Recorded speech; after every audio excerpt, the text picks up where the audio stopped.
What's happening everyone, and welcome back to a brand new Star Wars Jedi Survivor video. And in today's video I'm going to be showing you my top 5 Sith or Dark Side user lightsaber recreations in Star Wars Jedi Survivor. Before we get fully into this video, these are all lightsabers I've already recreated in the game, and the links to the full guides on each individual saber will be down in the description below. Before we get into this video, please bear in mind, this is something I say in every single one of these videos, that it is not possible to 100% accurately recreate every single lightsaber from the Star Wars universe in Jedi Survivor, because there aren't every single lightsaber component from the Star Wars universe in the game.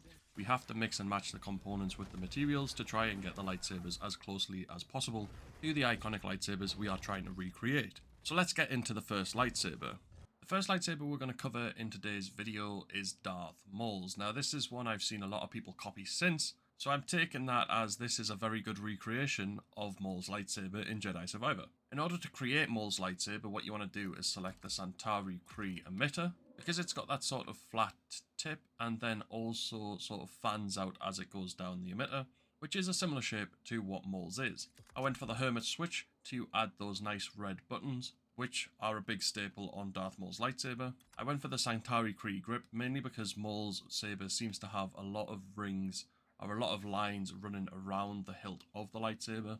And then I went for this duelist pommel for the same reason, really. For the second part of the double-bladed lightsaber, I went for the Centauri Kree grip again for the same reasons. I also went for the Hermit switch again to add the red button on the second part of the lightsaber again. And I went for the Centauri Kree emitter as well to give the same effect as the emitter we selected on the main part of the blade. When it comes to materials, this is a really simple one. I selected Imperial Chrome as the primary. I selected Imperial Chrome again as the secondary. Imperial Chrome again as the accent, and then Imperial Chrome for the grip as well. This is because Darth Maul's lightsaber does just seem to be one sort of silvery metallic colour with the red buttons, and I really like how the Imperial Chrome looks on this saber. I left the condition as pristine, and I selected the red lightsaber blade, and this is the lightsaber you are left with. I don't think this is perfect, but I think it's a very good recreation of Darth Maul's lightsaber in this game, especially with the Hermit switches, which add the red buttons to the saber, which I don't think you can get otherwise. The next lightsaber we're going to be taking a look at is one of my favourite ones in the game, and that is Kylo Ren's. I know a lot of people are probably going to complain now that he's not a Sith, but I did say dark side users as well. So what I did to create Kylo Ren's lightsaber in Jedi Survivor was select the Hermit emitter, purely because it's got a nice flat edge, which Kylo Ren's emitter does have. I then selected the Patience vents, purely because these vents are quite cylindrical and quite short, which resemble Kylo Ren's. I just wish they were a little bit thicker in circumference. I went for the Scrapyard switch, purely because it has exposed wiring, which reminds me of Kylo Ren's lightsaber, which does have the red wire running right the way down the grip. However, for the grip, I've gone with a Patience grip, because Kylo Ren's lightsaber does actually have lines running up and down the grip. A lot of people recommended the assembly grip, but I really don't like it, and I think it's far too exposed compared to what Kylo Ren's is. Kylo Ren's simply has like one or two wires running down it, but is for the most part complete. The assembly grip is way too exposed, and the Patience grip, I feel, resembles it a little bit better. I went for the Serra Junda pommel, purely because Kylo Ren's pommel does have some vertical lines on it as well, but because this is a crossguard lightsaber, we have to then select the Patience grip again to get those lines continuing up and down the grip. And then for the final pommel, I went for the Jaro Tapal pommel, because I think it's got those lines running up and down the pommel, and it really resembles Kylo Ren's lightsaber quite well. When it comes to materials for this lightsaber, the primary material I selected was two-tone dark, because Kylo Ren's lightsaber does have accents of gold on it, as well as being an overall dark material. And this gives it a nice effect, which resembles Kylo's saber. For the secondary colour, I went with Inquisitor Dark Grey. The accent, I went with Inquisitor Dark Grey again, and the grip, I went with Inquisitor Dark Grey again. Now the reason for the Inquisitor Dark Grey materials is because I don't use this lightsaber as pristine, I use it as well kept, and the Inquisitor Dark Grey material really has a nice weathering effect when you do turn the condition down to well kept, which I think resembles Kylo Ren's lightsaber quite well again. After that, I selected the red lightsaber blade, and this was the lightsaber I was left with.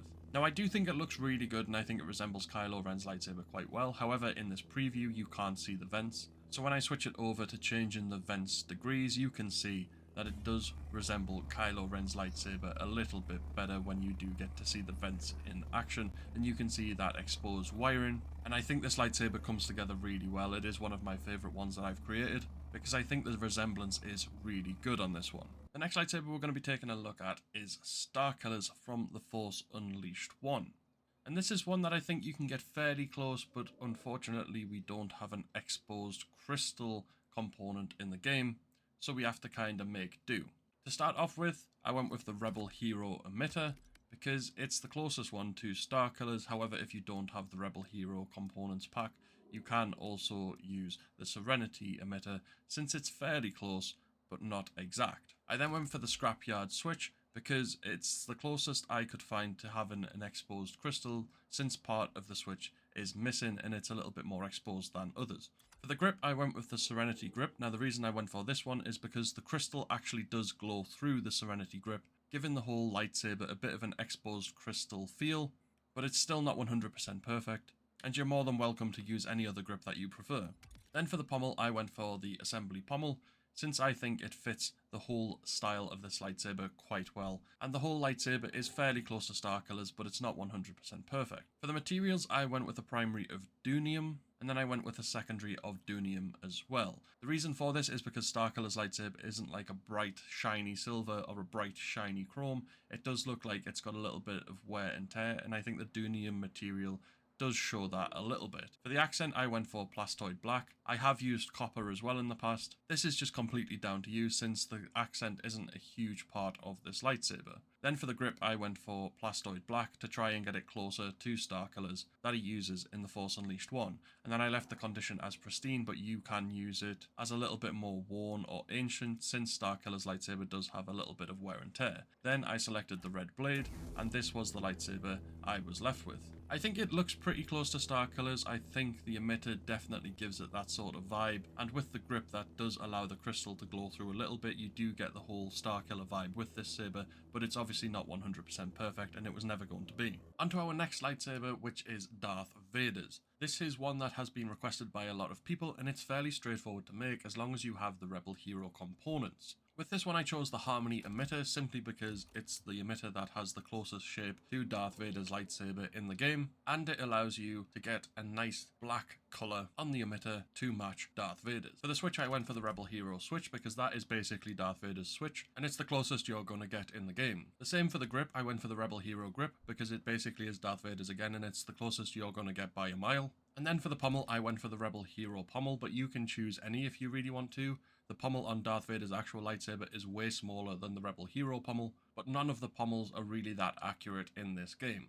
For the materials, I chose a primary of Imperial Chrome. A secondary I chose as Plastoid Black to allow us to change the emitter and the switch to a black colour which matches Darth Vader's lightsaber. For the accent, you can choose whatever material you like, because it only seems to change a tiny little slit in the emitter. For the grip, I went for Plastoid Black because that is what Darth Vader's grip is. And for the condition, I left it as pristine, and I chose a red lightsaber blade again. And if you follow this guide, this lightsaber on screen is what you're going to be left with, and I think it's a pretty good recreation of Darth Vader's lightsaber in Jedi Survivor. It's not 100% perfect, it was never going to be, the same with all of the lightsabers in this video, but I think it's a pretty good attempt. The next lightsaber is Darth Sidious's or Emperor Palpatine's dual-wielded blades. What I did to recreate these was select the Centauri Kree emitter, simply because it's quite domed, like Darth Sidious's is from the Star Wars universe.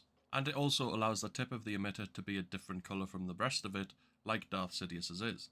I used the NR Cordova switch, simply because Darth Sidious's lightsabers have a gold ring running around them, where the switch is, and the NR Cordova switch allows us to recreate that. For the grip, I went with the Harmony grip, and this is mainly because of the two strips running up the Harmony grip, like Darth Sidious's has again. And it allows you to change the main body of the grip, so it is a different colour to the strips running up it, to get the lightsaber closer to Sidious's. And for the pommel, I went for the Scrapyard pommel, simply because it's got a little knob on the bottom, which is funny to say, like Sidious's does as well. For the second lightsaber, you want to choose the Harmony grip again for similar reasons, the NR Cordova switch again for similar reasons, and the Centauri Kree emitter for similar reasons as well. For the materials, the primary material I went for was Electrum plated, to give you that gold colour that Darth Sidious's lightsabers have. For the secondary colour, I went for chromium, Because on Sidious's lightsaber, this material isn't silver or chrome, it's a slightly off grey, silvery, rose goldy kind of colour, and chromium was as close as I could get to that.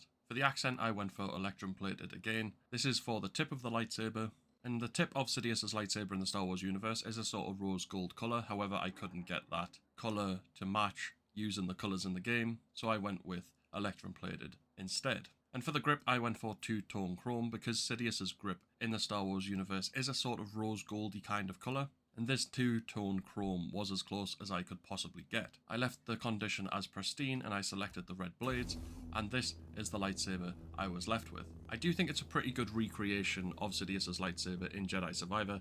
It's obviously not 100% accurate, because Sidious's lightsaber is mostly smooth, where this lightsaber obviously isn't, and that's mainly because we don't have any sort of smooth grips in the game, which have strips running up it, so we have to mix and match the components and the materials to get as close as we possibly could, and this is the best I could do. And those are my 5 top Sith lightsabers so far in Star Wars Jedi Survivor. I do think they are all pretty good recreations of iconic lightsabers from the Star Wars universe. They obviously aren't 100% accurate because they can't be. We don't have all lightsaber components from the Star Wars universe in the game. Like I said, we've got to make do and mix up the colours and the components to try and get the lightsabers as close as possible to the ones we're trying to recreate. And I do have a lot more to come with this series. So I would like you to let me know down in the comment section below which characters you would like to see me recreate in Star Wars Jedi Survivor. Also, make sure to check out all of my previous videos to see who I have covered so far. I do have a bit of a list and it is ever growing, and hopefully I'll get round them all eventually. If you have enjoyed this video, please make sure to smash a like on it to show support for the series and the game on the channel. And if you are new to the channel and you've enjoyed the video, please make sure to subscribe to be kept up to date with all future Star Wars Jedi Survivor releases. But other than that, I'll see you in the next video.